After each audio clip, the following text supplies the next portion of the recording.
You've got your movie clip in After Effects. That's great. And what you're going to do next is go up to Layer, New, Solid, or Control Y on Windows.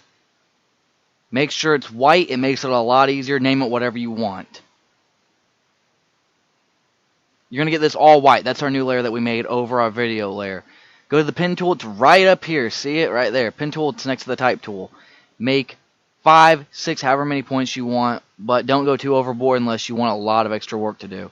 Make it kind of like a blade, like a lightsaber a little bit, or a sword. I'm using an actual sword.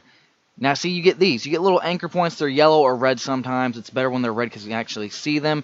We're going to drag each one individually over to its corresponding part on whatever weapon, whatever you're going to use for your lightsaber blade.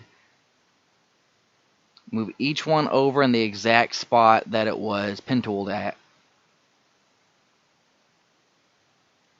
And cover the entirety of whatever it is you're using.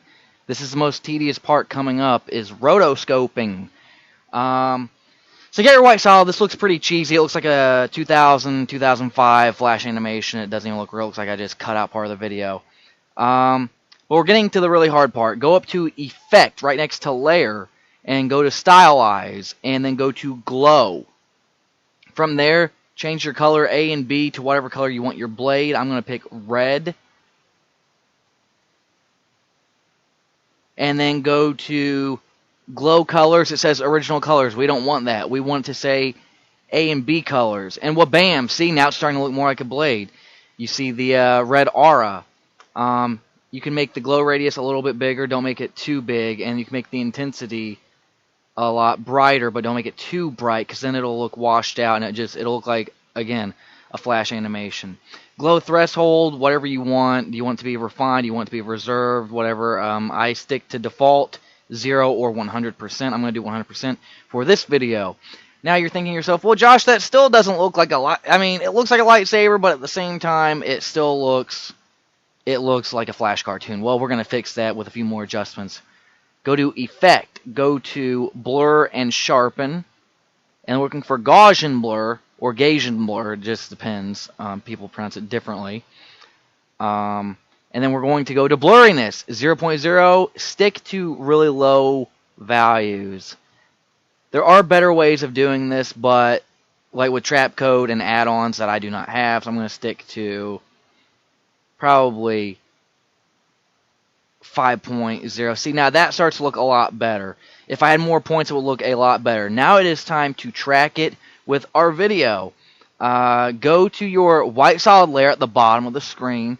That little triangle next to the square with whatever color it has. Click that. And then mask 1. And then click all these.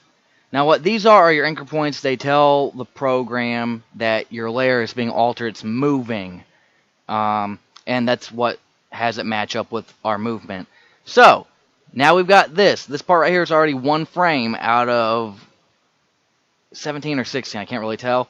Or whatever, however long your video is. You're going to go to next frame on the right side under preview. You'll see next frame. Click that.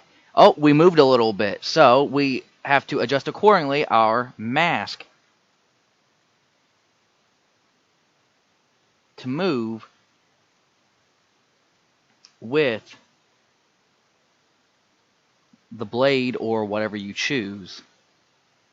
This is the trickiest part because sometimes the program, like you just saw, for a split second will move the whole mask and not just one part of it.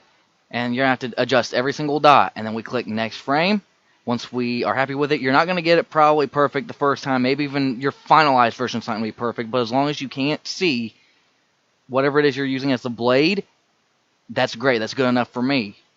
This is a simple tutorial anyway. And then next frame. I moved a lot faster on that frame. So this is going to be like a big, big, big jump. And there's going to be a little bit. Your blade or whatever you're using usually widens when you speed up. So this is going to be probably my most wide one. And then now we just do the rest of the frames. I've explained pretty much every aspect. Alright, it is complete. Let us see the final.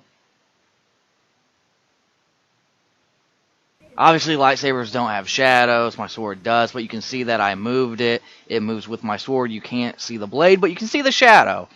Your clip may look similar or a little bit different, a little bit better if you have something round and not pointy tipped. So yeah, this is how you make a simple lightsaber. Thank you for watching. Smash that like button, share, and subscribe to see new reviews, new history ofs, and new tutorials. Do you have a suggestion? Comment below and tell us, and we will get back to you promptly.